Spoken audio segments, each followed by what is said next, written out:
We are going to start changing things. We have a really quick announcement. Really quick.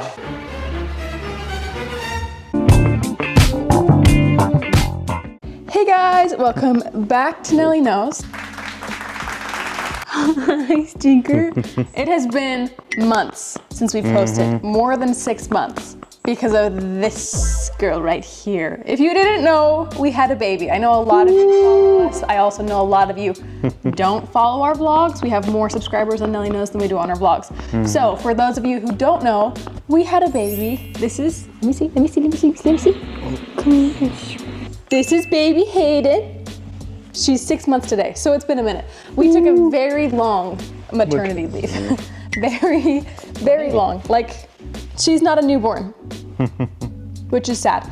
But I told our birth story, my birth story, Hayden's birth story, on the Dash of Pink podcast, but we haven't said it on here, and on our travellerites, we posted the actual vlog. So I'll put that in the link in the description. I'll also put the link for the Dash of Pink episode in case I leave out any things, because again, it has been 6 months, and we filmed the birth story on Dash of Pink 3 weeks after she was born. Backtrack really quick, like we were 38 weeks or something when she was born. So 37 weeks, we went into the doctor's office for our ultrasound, like to just make sure everything was good. And they were like, hey, you actually have too much fluid. You're gonna need to be induced. And my plan was like, I wanted to go naturally. I wanted to see if I can do natural birth. I wasn't 100% planning on it. It was just kind of like whatever happens, happens. But I was hoping to do natural. And so when they were like, oh, you might have to be induced, I was like, okay, if I can't even go natural, I would like to go into labor naturally. Like my first baby, I wanted to try to go into labor naturally. We didn't know how that was gonna be, because that day they were like, we're gonna have you come back for a stress test, I think the next day, or non-stress. I don't think it was the next day. It was the next week at most, because we were having every week non-stress tests. And so they weren't giving us a lot of information that day, but they were like, you're gonna have to come back on this day, and there's a chance that you'll have to get induced that day, depending on what your levels are. They didn't tell us what my level, like they did, but they didn't tell us what that meant. They just meant you have too much fluid, you are probably going to have to be induced, so be ready to be induced. They didn't tell us anything like about it. They just said, you have too much fluid, whatever. We went home. I didn't want to research it because I was way too scared of getting a scary answer, because we had already been, we had already been in the labor and delivery in the hospital once, because there was a day that I didn't feel really any movement at all from her. And so we freaked out, went to the hospital. Turns out everything was fine, but I was having contractions the whole day. And that's why I wasn't feeling much movement, is because I was actually contracting. And that was, I don't even think I was maybe 20, what was I at? It was past viability. I can't remember. I think maybe it was 28 weeks. And so it was super early. We were worried about her. We didn't know if she was a she yet, but we were worried about her coming early. They were like, you need to take it easy for the next few days. I thought I was leaking fluid, whatever. Anyway, so that's why I didn't want to look up what having too much fluid meant, is because we already had a little bit of a panic. At the place, they were like, baby looks good, you just have too much fluid, whatever. So we go in for non-stress tests the next time, and we had to get an ultrasound the next time, and he was like, hey, good news, you don't have as much fluid. Didn't know I'd been leaking fluid at this point. But he was like, turns out, and he was like, yeah, your fluid level's looking better, it's not looking great still. But he's like, compared to last time, it's looking really good, because last time apparently we were like 2 points or something away from emergency induction right then and there. It was pretty dang close. It was like, again, I can't remember the exact numbers, and I don't want to give you numbers to like mess it up. So let's say, for example, you're supposed to be at a 2 and like emergency induction levels is a 7. We were at a 5. Yeah, and that's why they were like, no information. They were like, come back for non-stress tests. They were fully prepared to send us to the hospital that day if I had like one more level up. But that's why they're like, yeah, whatever. So that day they're like, hey, you're actually now at a, let's say a 4 instead of a 5 in the levels of fluid. He said, we don't have to get you induced today, but we do still have to get you induced. We don't want you going past 39 weeks. So they scheduled an induction for, I think it was 2 weeks away, something like that. I kind of come with the terms of, okay, we're most likely going to get induced, but I'm going to do everything I can to go into natural labor, because I just wanted to experience natural labor. I had it in my head that I was probably going to get an epidural because my mom had to get epidurals to be able to get her body to fully relax. And I was like, your first birth can be kind of traumatic. So as much as I wanted to do natural and as much as Ty wanted me to do natural, we kind of just said, whatever happens is gonna happen if we have to get the epidural so that I can, because my main goal was I wanted to be able to experience everything, right? I wanted to be there. And so I was like, okay, I'm probably not gonna get natural birth. So if I can naturally go into labor, that's all I care about. So I started running. We were going on walks every day. I would run for a period of time in the walks. It wasn't long, because I was hurting so much. Like one house. It was like one house walk, length, but 9 months pregnant was wild. Anyway, we'd go curb walking every night, and it wasn't really necessarily like, I'm trying to get this baby out right now. It was just, if I can give myself a better chance, hi honey, of going into natural labor, that's what we were doing. So we were all going- the wives' tales, all the wives' tales, right. We were going on walks. I was coming home and doing stretches, not necessarily for the intention of inducing labor, mostly because it released so much pressure in my pelvic area. We did couple stretching. We did couple stretchings, which by that, I mean, I was doing pregnancy stretches and Ty was doing it with me. They were good. They were really good. And then I hung out with my friends and I literally just said, okay, if we can make it to this day, that would be great. Hung out with my friends, everything was great. A week later, we were going on walks with my family almost every night because I didn't want to cook dinner at my house. So we were eating dinner with my parents, going on walks with them every night. And there was one night where I finally was like, you know what? I don't care if I get induced. I was like, I don't care. I don't care what happens. All I care about is that Ty and I are going to have an experience of having a baby and we get to meet our baby. And I was so at peace. And like before there was anxiety, I felt like I was getting an experience taken away from me about the fact that I wasn't going to be able to go into labor naturally. Because like all my life I dreamed about, because I have always wanted to have babies, always. So all my life I dreamed about what's gonna happen when my water breaks, what's gonna all of these things. And so I was so anxious and so just stressed about it. And this day I was just like, it's okay if I don't. If I get induced, whatever. And this was a week away from me supposed to be getting induced, right? That night turns out I was having contractions that whole day and I didn't know. That night I was like, I literally vlogged. I was like, I'm feeling kind of crampy, but like, it just feels like Braxton Hicks. Because the thing that drove me off the wall crazy was everyone was like, you'll know the difference between Braxton Hicks and contractions. I did not. That's a lie. I did not. I was having contractions that whole day, that whole night, and I was just like, kind of whatever. I couldn't sleep at all either, I wasn't tired, but I just couldn't sleep, which is usually also a sign that you're going into labor. I wake up at like 6 or 7 and I like feel gushes. This is TMI. I would leak all the time. It wasn't fluid leak supposedly, even though that whole week I was leaking fluid and that's why my level went down. I didn't know. And so I was laying in bed, I was like, oh, I leaked a little bit. I'm gonna get up and clean myself up because that's gross, whatever. So I get up to go to the bathroom and I look in the toilet after and there's blood. Like not a ton, it's just like pink. And so I was like, okay, that could mean something, but I'm not sure. So I don't even wake up Ty, or I think I did. I went and turned on the light. Didn't wake me up.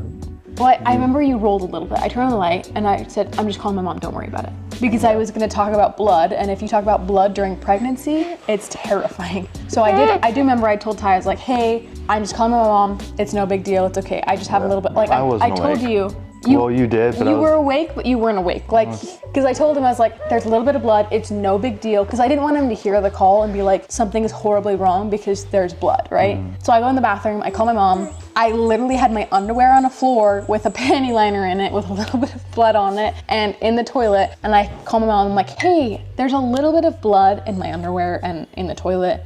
I didn't flush it or anything. I can FaceTime you if you want to see. And she's like, yeah, FaceTime me. So I FaceTime her and she looks and she's like, okay, so your water broke. It's time. It's today. And I was like, wait, what? And Ty just sits up and goes, wait, what? Because you were still. Well, like, you know, when someone says, hey, you know, like, hey, can you go do this for me today? And it's like, yeah, whatever. And then like later it's like, did you do the thing? You're like, you never asked me to do that. That's what it was earlier. So I was like half just like groggy, just waiting for Danielle to come back to bed. And then all of a sudden I hear, yeah, your water broke, it's time. And half asleep, I like sit up, I'm like, wait, what's going on? He's like, what? And I'm like, my water broke? And my mom is like, are you contracting? And I sat there, I was like, I don't know, I feel kind of crampy. And she's like, that's contractions. And I was like, okay, great, whatever. So I get in the shower and wash my hair and take off my fake eyelashes, and Ty calls Allie and my mom, or your mom. And the call with Allie was great because Ty goes. Because we didn't know, I'm half asleep. Nothing's computing, so I call Allie because she lives like 6 hours away, so she was gonna have to drive. So my job was to call my mom and Allie. So I call Allie, hey, what's up? It's like, because the time difference too. It's 6 in the morning. Yeah, it was super early for them. And so I was just like, hey, we're like 99% sure Danielle's water broke. She's like, well, are you sure? What's the 1%? Are you not? Because I have work, I'm gonna have to cancel. I'm like, I don't know, I'm tired. Your mom says the water broke. We don't know what we're doing though. We don't, it's like, so we're 99% sure. We're like, no, Ty, I need you to be 100% sure. I'm not awake yet. I'm like, we're 99% sure, I don't know. And the whole time I'm standing there telling Ty, just tell her to come, like. Yeah. Because at this point, there was blood, so even if it wasn't like really my water fully breaking, then we'd have to get induced, because after a certain period of having those kinds of things, you do have to get induced, right? If nothing's happening. Ty calls Allie and then calls, oh, you can't get the mic. Calls Allie, and then also his mom, lets her know, whatever. And then my parents come over, I get in the shower, I wash my hair, I do my eyelashes. I'm just chilling. Like, I don't have like a care in the world right now. I'm contracting. We still don't really believe it at this point. My parents come over, they're vlogging me, do my eyelashes, just chilling. And we start timing my contractions, and they were already 3 minutes apart. Can I say, the movies and everything, I had no experience. I realized I was really quiet for the first story. I don't know if you can tell, I'm tired, but now that like I can start share more of my input, because before I'm like, I don't know the dates, I don't know. But the movie's like, hey, my water broke, hurry, we gotta rush to the hospital, we gotta do this, we gotta go over. Water broke, and so I'm sitting up, I'm like, hey, like trying to get the bags packed, and Danielle and Sarah are like, just chilling. Hey, they're like, hey, you don't have to do it. I'm like, no, my job was to do this, this, and this. We gotta go, we have an hour to be at the hospital. And Danielle's doing her eyelash, I'm kind of sitting there like tapping my foot. I'm like, hey, like, you gotta hurry, we gotta make it to the hospital, He's acting hurry. like he's done having contractions or something. He's like, we gotta go. I'm like, yeah, like we could, like you're in labor. And she's like, no, it's okay, I'm going to take a shot. I'm winning. I'm like, babe. Well, he also kept being like, are you in labor? Is this like actually labor? And yeah. Like, no, I'm active, because at one point he's like, I think you were vlogging or something. And he's like, well, yeah, when Danielle's in labor. And Mom's like, no, she's having 3 minutes apart. She's in active labor, not in like the beginning. This wasn't the beginning start of labor. This was active labor. Yeah, so like, like the movies and stuff. And like, again, I didn't know anything. So I'm sitting here like, yeah, she's in labor. Her water broke. She did this. And we're just sitting there all watching her do her makeup and get ready for the day. And I'm sitting there like, babe, you're in late. Like, let's go. Not knowing how this works. And I'm just chilling. Like, I literally was not stressed. Yeah. I was not For the first little worried. bit, I was definitely more paranoid and more. And then like, I think we just had to explain super quick. It's fine. My mom was like, she doesn't need to go to the hospital until the contractions are like so bad that I can't even talk. The hospital's literally 5 minutes down the road from us. So it wasn't like we have a long drive. We have to worry about having the baby in the car. It was literally not a big deal. My parents come over because I really wanted my family to be a part of that experience. I'm very close with my family. We know this. Like, my family's my best friends. I'm very comfortable with my family. We had no idea what this looked like. So my biggest thing was, my mom is gonna be my doula. She's gonna be there the whole time, telling us when to go to the hospital. That was the big thing that Ty and I talked about, which for anyone asking anything ever, one thing that I would say is, if you want to have the experience with your spouse, have someone there to worry so you don't have to. So my mom's job was to worry while me and Ty just hung out. My mom's job was to be the one saying, your contractions are like this, it's time to go to the hospital, or have you eaten? You need to be doing this, you need to be doing this, you need to go try to take a nap, you need to whatever. So her entire job was to be the worrier while we just tried to lay back and be chill. Ty was trying, I was fine. I was super chill. I was not worried about it at all. We went on like multiple walks that day with my parents. So a few hours go by, Allie makes it. My parents at this point have played video games with us. We made pancakes, we ate lunch, I tried to take a nap, I think. So remember what I said, where Allie lives 6 hours away? She made it. We're still not at the hospital. So my whole thing, no idea how labor goes. 6 hours later, I'm sitting there, I'm like, we gotta, like, at this point I'm more calm, but I'm like, like every anytime Danielle said anything, like, hey, so we're going to the hospital? Like, no, we're fine. Right, because we were still timing contractions. Yeah, so we're timing contractions, we're doing we're just playing video games, doing like just way too calm. I know I keep saying. I was expecting a whirlwind. Yeah, I was, the movies and all that. That's like the only experience I knew with this whole situation. Like, yeah, you do your research, but it tells you, oh, once you go to the hospital, once your water break, you go to the hospital, you do this, you do that, it tells you what to do. Right. Once you start going to the hospital, they don't say, oh yeah, your water's gonna break and you're just gonna like kind of sit there. And obviously all pregnancies are a little bit different. Right, and all labors And so I'm sitting there hours later. Allie gets there, we start playing card games, and then we're like, hey, this isn't really going anywhere. We need to keep walking, because whenever I sat down, the contractions would start to calm down and we wanted them to progress, right? So we decided there's a park about a mile away from our house or something. I don't know. So we're like, let's walk there. My dad brought the boys over. Savannah and Lizzie were there. Allie, my whole family was there, and it was like just such a cool experience, because it was the last time hanging out with my family before there was another person there, right? So we were all hanging out at the park, and we told ourselves, okay, my water broke at 7 a.m. So we need to be at the hospital at 7 p.m. That's 12 hours of laboring. We need to be at the hospital if there's not progression. So there wasn't a whole lot of progression. Around 7-ish, the contractions did start to pick up. And so we got ready to go to the hospital. And when we get in the car, the contractions actually started to really pick up. And Ty was on the phone with his mom, and I was like, don't talk to me, don't talk to me, don't talk to me, because I am actually actively contracting. 1 hour later. Tracy's. Whoa. And then we get to the hospital, and this was like kind of annoying. We get to the hospital, I go up and click the button, because you have to like buzz yourself in or whatever. So I click the button, I'm like, hey, my water broke this morning, I'm in labor. And they go on the mic and they're like, okay, let us in. And it was very like, whatever, you're in labor. So we go in and they're like, hey, how's it going? I'm like, yeah, my water broke this morning at 7 o'clock in the morning. Anyway, sorry, baby's on the floor. She needs more floor time. So I go in, I'm having more contractions, like it's to the point to where I could keep talking, but like it took a lot of concentration to be able to talk while contracting. So I would just sit there and take deep breaths, whatever. So the lady comes in and she's like, hey, what's going on? I'm like, hey, my water broke at 7 this morning. I'm in active labor. I've been having contractions this far apart. I've been leaking. And she's like, sure you have. I was like, yes, I have. So she comes and she checks everything and she's like, oh, you're dilated to I think a 3 at this point. So she checks and she's like, oh yeah, your water broke, but I'm still feeling like a bulging sac. So what we found out, what? I started bouncing my phone. Oh, parenthood. Yeah, I've done that so much since having the baby. I'll be just holding bouncing something inanimate objects. Anyway, so the reason why I had been contracting all day and it wasn't really progressing is because I had an up high water break. So I was still laboring on my water. And because there was that up high water break, there wasn't enough really pressure to fully break my water the rest of the way.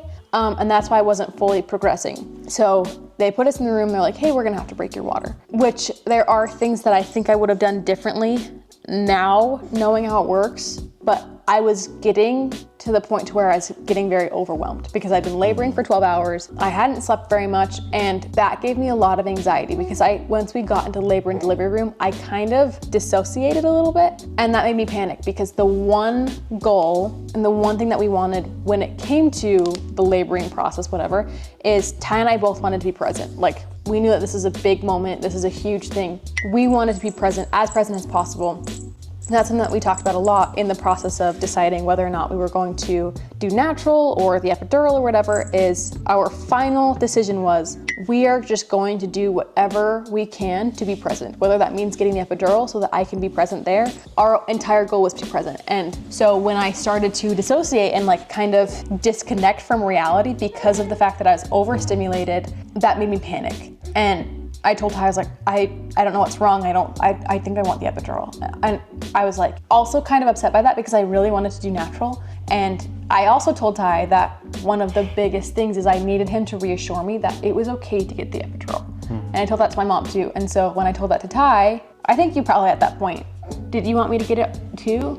Yeah, so Danielle, I mean, she was amazing. She was a total rock star for, I mean, the whole thing. This was before they broke Yeah. my water, mind you. Yeah, not saying that she didn't do good at any point. She was doing so good, like amazing. And they're like, hey, you're going a little bit slow, especially for laboring, because they want you to have the baby after 24 hours, after start Especially laboring. with first-time moms, you don't really get very many options, in all honesty. And we're first time, we don't know how Danielle's body reacts, we don't know. So like, hey, by 24 hours, we want to have this baby out. So we're already laboring for 12 hours at home. I don't know if we already I said. think when they got us in the room, it was 8 or 9. Yeah, so it's been a while, and so they're like, hey, you're just not progressing a lot, like it maybe went up 1. I think when we went in the By the room, I time- was around 5 centimeters dilated. And so like, hey, so we're gonna, break your water, because how basically that worked is it's like a water balloon and hers popped up at the top, so all like the water balloon's full, everything that can come out of the top hole, but then it just goes into the hole, but all the water needs to come out. Well, and the so, baby was plugging, Yeah. so there wasn't And so any release or anything like that. So they popped that and gave her Pitocin. Well, yeah. Was So hold on, supposed backtrack. Sorry, I'm gonna interrupt. I went in and I was like, I don't want Pitocin, which to a lot of nurses in the world is like an automatic, we don't care kind of thing. That's why people prefer like birthing centers instead of hospitals. Which I wish I would have been able to say, because the lady was like, we have to put you on Pitocin and we have to break your water. I wish I would have said, break my water first and give me some time and then put me on Pitocin, because or I wish I would have said, give me the epidural first, because that was the worst thing. Going from normal laboring on water to they broke my water as they were putting Pitocin in me all at once. And so it went from like natural as it can be to they broke my water and they started pumping me full of drugs to make contractions worse. And basically Pitocin helps speed up everything to make the contraction worse, help you dilate. Once the water breaks all the way, contractions just get worse. So two big amplifiers of aiding the birth and everything, but speeding up the process. They were saying that in the hospital, the labor and delivery room is the only place that pain is good. And so speeding it up also meant a lot of pain really quick. And so with the epidural, like you were saying. Well, not only a lot of pain, sorry, I'm gonna interrupt again. It went from natural pain to artificial. Like it went from natural bodily labor pains, which every woman in the world who's ever been on Pitocin can agree with me. You can feel the difference. It goes from, I can do this is normal, this is good pain. Like I don't know how to explain it. It feels right in a horrible way. But then you put Pitocin in there and I literally felt like my body was being ripped to shreds. It was horrible. My body was on fire. It went from, I was having normal 1 minute long contractions. I literally told Ty earlier that day, I was like, normal contractions are a minute long. I can do anything for a minute. Like I told him to tell me that. So I was having minute long contractions every 3 to 1 minute apart. To all of a sudden, I was having Pitocin contractions, which made my 1 minute long contractions actually 15-minute long contractions with a 30 to 15 second break in between, to another 20-minute long contraction. And it was consistent and horrible, and I didn't have the epidural yet. Yeah, and so going back to where we started with Danielle getting the epidural, again, she was doing amazing, and then all this stuff happened, and where Danielle wanted to go more natural, she already felt like she wasn't going natural enough with Pitocin, and they had to help her break her water. And so she was already a little bit defeated with that aspect. Yeah. And so she's like, I don't really want this epidural. I don't want, she's like, I can do it, but in the back of her head. I felt a little less than. Yeah, in the back of her head, she knew that she probably needed it because that's how her mom is. But she just didn't want it. She wanted to go more natural, but she was miserable in that. It was bad. So we're trying to encourage her, telling her that she didn't have to go, that it's still amazing. Birth is still amazing. It's hard. It's props to anybody that's ever given birth. And so she eventually got on. Well, I'm pretty sure I wanted the epidural before I got the Pitocin, and I was like, let's try it. And then once Pitocin started, I was like, okay, let's get the epidural. But the anesthesiologist had 2 other women that he was doing it on, and then he was coming to me.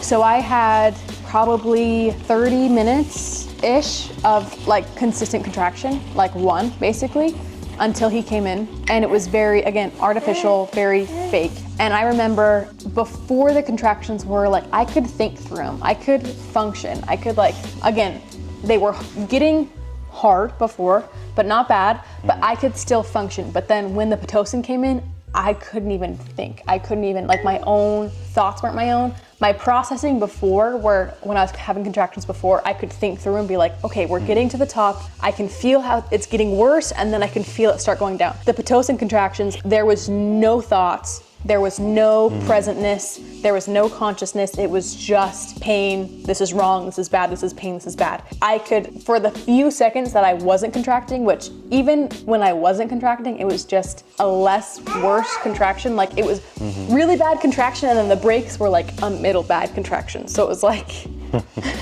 not great, but even in those, I could feel how stressed out both Ty and my mom were in waiting for the epidural, because they could see how it went from normal, like, okay, these are contractions, these are good, to all of a sudden they can see that the monitor is like going and then it's dropping, but not to like, not contraction, it's just. And like the worst part was like, she was sitting here doing all this and like I already knew that the male contribution was nothing, but really seeing it and being there firsthand, guys, we don't do anything.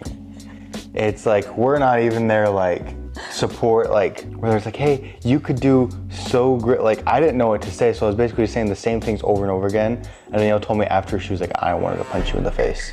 No, I didn't. A little bit. When did I say that? After.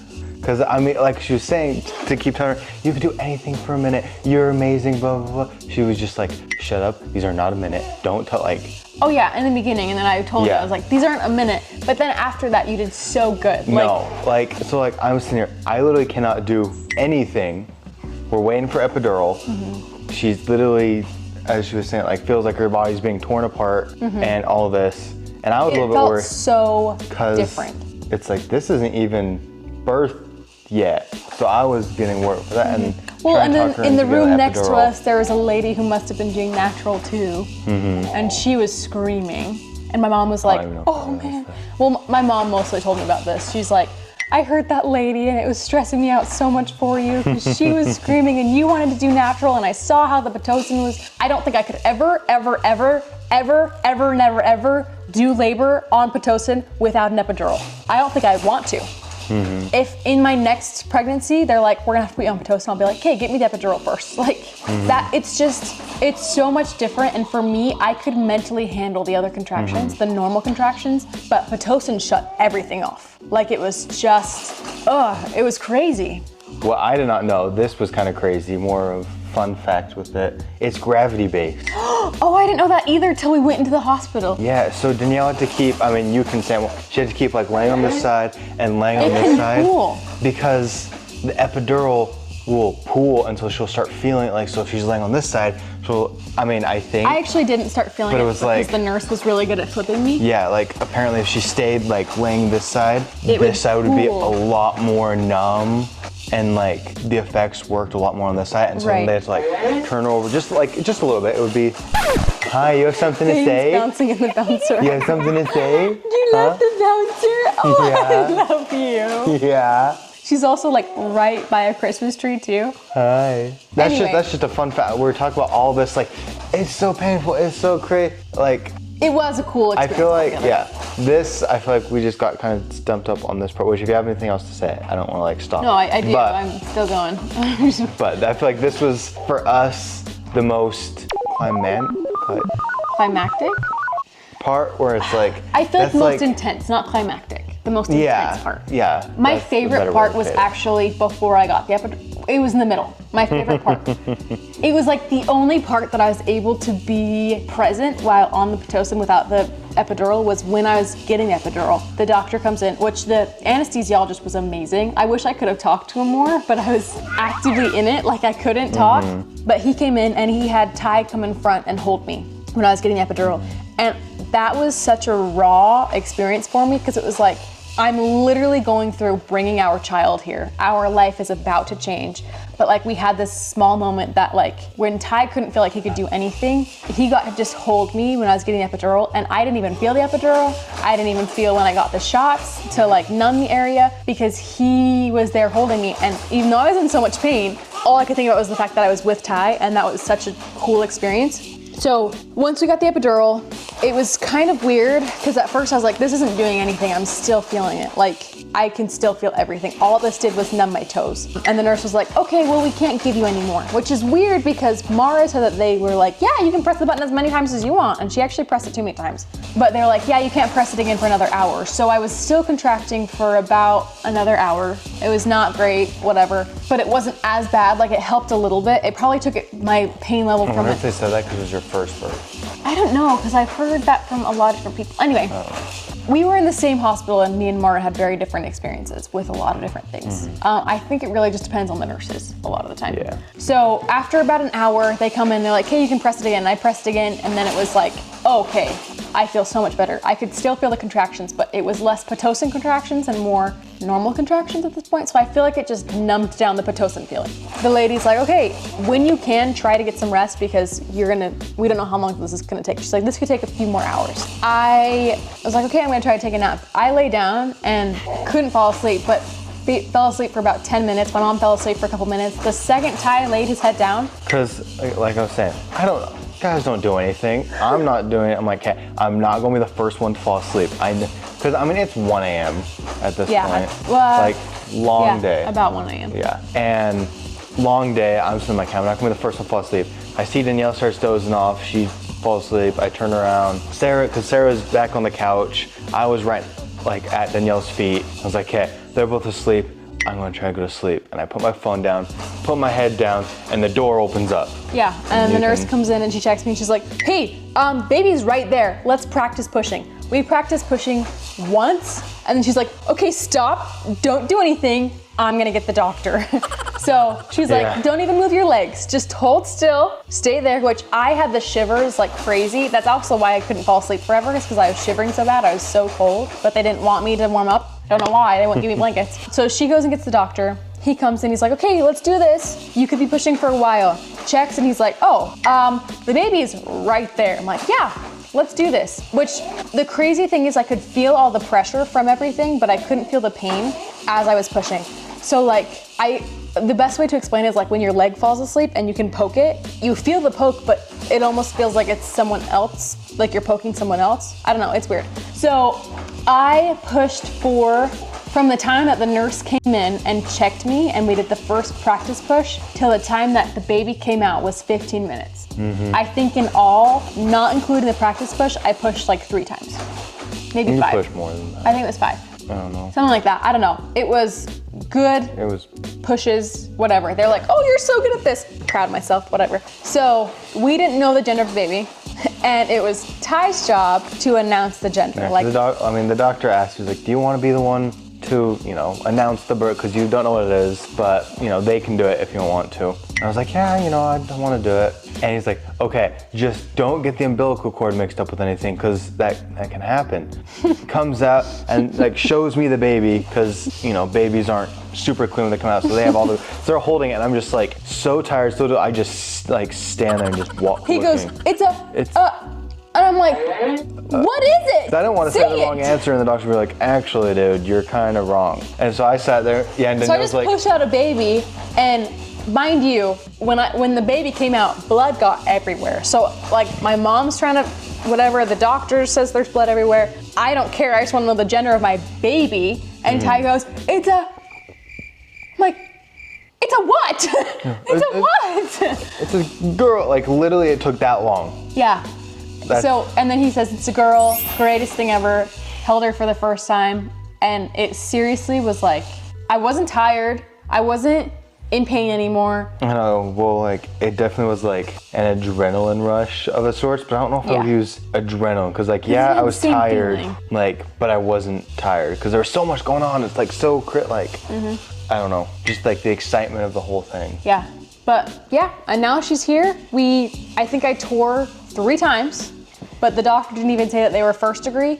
I don't even think they were first degree. It was like, the healing process was amazing. I could actually only feel... you tore, like, I definitely got to see it better than you could. I wish I But took it was a like, you tore here, and there. I think I only remember like actually like 2 of them. I could only feel 1 tear. Yeah, I remember, they're like, okay, here, and here. I was like, I don't see, you're really sure if you say so, doc. Like, Right. So I did get stitches. Again, I could feel the stitching. The crazy thing is I could feel the thread. I could feel the needle. I could feel it all. Weird. Just not the pain of it. Like I could feel the needle going in my skin, but without the pain. Anyway. Weird. The healing process was amazing. Like, wasn't super sore. It was great. I didn't feel like I gave birth. Like after everyone was like, how are you feeling? Are you sore? Are you tired? And I was like, I could go run a marathon right now. I feel great. But it was crazy. She was born at 1:57 in the morning. I hope I can always remember that. Me too. I feel like 7 is the lucky number because 7 a.m. is when my water broke. We went in at 7 p.m. She was born at 1:57. Anyway, so all in all, she's here now. It's been 6 months, and I actually was trying to decide if I was gonna tell the birth story on here, but I was like, no, I don't wanna forget it. I wanna tell it on as many platforms as possible because it was such a cool experience, and like genuinely, I wouldn't change anything about it, except maybe saying, break my water and then let me have that for a minute. But even then, if I could go back, it still was such a cool experience because I did get to experience that was a different kind of vulnerability that Ty's never seen with me. Like I have a very high pain tolerance. I never. I mean, I feel like for first time birth, it went like as smooth as it could have. It was perfect. It was perfect, and we have the perfect little girl ever. Who's so happy and bouncy. Perfect, and she's happy and bouncing. So hopefully we could hear it with her being crazy and bouncing. Right. But she's amazing. So from here on out, Nelly Knows videos might be looking a little bit different because we're gonna have to figure out how to film between nap times with a baby with us. But we are going to start changing things. We have a really quick announcement, really quick. We're not pregnant again. We are You're wrong. not pregnant Sorry. again. No. But we are going to be posting more on Nelly Knows. We really want to grow Nelly Knows. Wow. We really want to grow Nelly Knows as a platform. And the best way we can think about doing that is by posting multiple times a week. So if the OGs remember, Tannerites videos at the very beginning, we used to post 3 times a week. And that was crazy, but we're gonna start doing that with Nelly Knows. There might be a couple of weeks that we miss. I'm gonna say that there's not because we're gonna really push to not. But we're gonna be posting Monday, Wednesday, and Friday, right? We're still kind of figuring out details. That's what the next few days for us are gonna be. Yeah. But we wanna post more. Yeah, we wanna do more of the game videos, so not every video is just gonna be sitting down like this. No. This is just kind of the maternity leave. We're back. This is our We Welcome back. already filmed 1 or 2 game video stuff, so it will still be more fun content. So if you stuck around to the end, thanks for watching. But yeah, we'll see you guys more often again. We love you guys. Always remember, it's great to have a great day, and you are worth it. Love you, bye.